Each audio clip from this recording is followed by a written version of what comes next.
കഴിഞ്ഞ ദിവസം ഈഗിൾ എന്ന് പറയുന്നൊരു ഗെയിമർ ചില ഉപദേശങ്ങൾ രക്ഷകർത്താക്കൾക്ക് കൊടുക്കുന്നുണ്ട്. ഞെട്ടിക്കുന്ന ഒരു കണ്ടുപിടുത്തം എന്നൊക്കെയാണ് പുള്ളി അതിൽ പറഞ്ഞുകൊണ്ടിരിക്കുന്നത്. അയാൾ പറഞ്ഞതെന്ന് വെച്ച് കഴിഞ്ഞാൽ 10-16 വയസ്സുള്ള കുട്ടികൾ ഞെട്ടിക്കുന്ന കാര്യങ്ങളാണ്.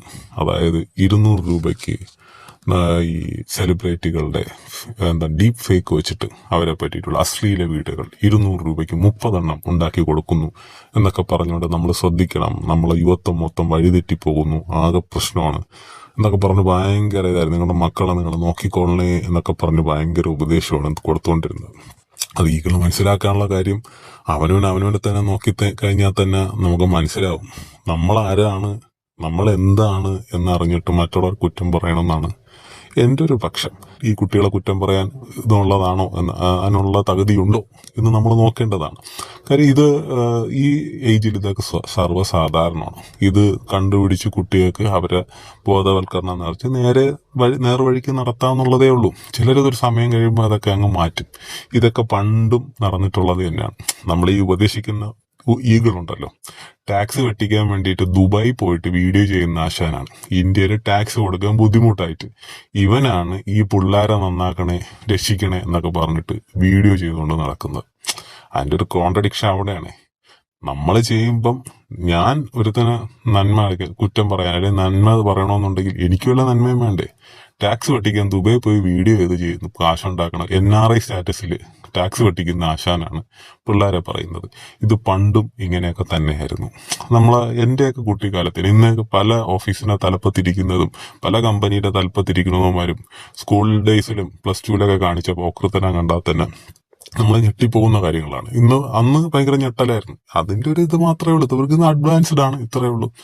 ഈ ഒരു പ്രശസ്തനായ ഒരു കമ്പനിയുടെ തലപ്പത്തിരിക്കുന്ന ഒരുത്തനാണ്, ഒരു ഓഫീസിന്റെ തലപ്പത്തിരിക്കുന്ന ഒരുത്തനാണ്, ഗവൺമെന്റ് സെക്ടറിൽ ഉണ്ടോ അവൻ. സ്കൂൾ ഡേയ്സിൽ അന്ന് ഐശ്വര്യ റായിയുടെയൊക്കെ പടം കിട്ടുമല്ലോ, അതില് പുള്ളിക്കാരിയുടെ ബമ്പർ കാണാൻ വേണ്ടിയിട്ട് അന്നത്തെ അവൈലബിൾ ആയ ഇറേസിങ് ടൂൾ വെച്ചിട്ട് ആ പുള്ളി ഇട്ടിരുന്ന പുള്ളിക്കാരിയുടെ ജാക്കറ്റ് അല്ലെങ്കിൽ തുണി ഇങ്ങനെ എറേസ് ചെയ്ത് നോക്കിയിട്ടുണ്ട്. അത് അന്ന് അവരാരും വഴിതെറ്റിയിട്ടൊന്നും പോയിട്ടില്ല. അത് അന്ന് ഒരു സമയത്ത് കുട്ടിയൊക്കെ ഉണ്ടാകുന്ന ഒരു ചാബല്യം മാത്രമാണ്. അതൊന്നും വലിയ കഥയായിട്ട് അടിക്കാനൊന്നുമില്ല. കൂടുതൽ ക്രൈമിലേക്ക് പോകാതെ അവർ തിരിച്ചു വരണം, അല്ലെങ്കിൽ അവർ തിരിച്ചു നടത്തണം എന്ന് മാത്രമേ ഉള്ളൂ. ഇതില് എനിക്കറിയാവുന്ന ഒരുത്തുണ്ട്, ഒരു ഭയങ്കര ഒരു ഇന്ത്യയിലെ തന്നെ ഒരു പ്രശസ്തമായ സ്കൂളിന്റെ പ്രിൻസിപ്പലാണ്. പ്രിൻസിപ്പളായിരുന്ന അവൻ +2 പഠിക്കുന്ന സമയത്ത് നേരത്തെ സ്കൂൾ വിട്ട് കഴിഞ്ഞാൽ അടിച്ചു പൂക്കുറ്റിയായിട്ട് നേരെ പോയിട്ട് തൊട്ട് അവിടെ കുളമൊക്കെ ഉള്ള സ്ഥലമാണ്, കുളത്തിൽ പോയി അങ്ങനെ കിടക്കും 4 മണി 5 മണി വരെ വീട്ടിൽ പോകുന്നവരെ. കാര്യം കിക്ക് വിട്ട് വീട്ടിൽ സ്മെല്ല്, വെള്ളത്തിൽ കിടന്നു കഴിഞ്ഞാൽ സ്മെല്ല് പുറത്തറിയൂല എന്ന് പറഞ്ഞിട്ട് അടിച്ചിട്ട് അങ്ങനെ കിടന്നിട്ടുണ്ട്.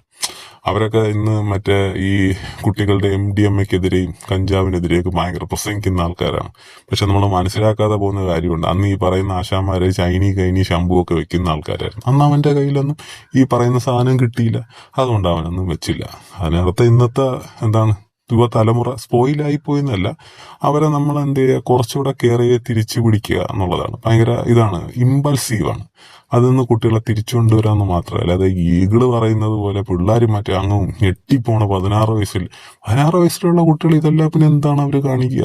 സെക്ഷൽ അവന് ഈ ടെക്നോളജി ഉണ്ടായിരുന്നു ഇങ്ങനെ ചെയ്ത. പണ്ട് ഓർക്കുട്ടിലൊക്കെ ഇന്നത്തെ പല മാന്യന്മാരും ഓർക്കുട്ടിൽ കാണിച്ച പോക്കൃത്തരങ്ങള് സ്ക്രീൻഷോട്ടുകളൊക്കെ നമ്മളെ കയ്യിലുണ്ട്.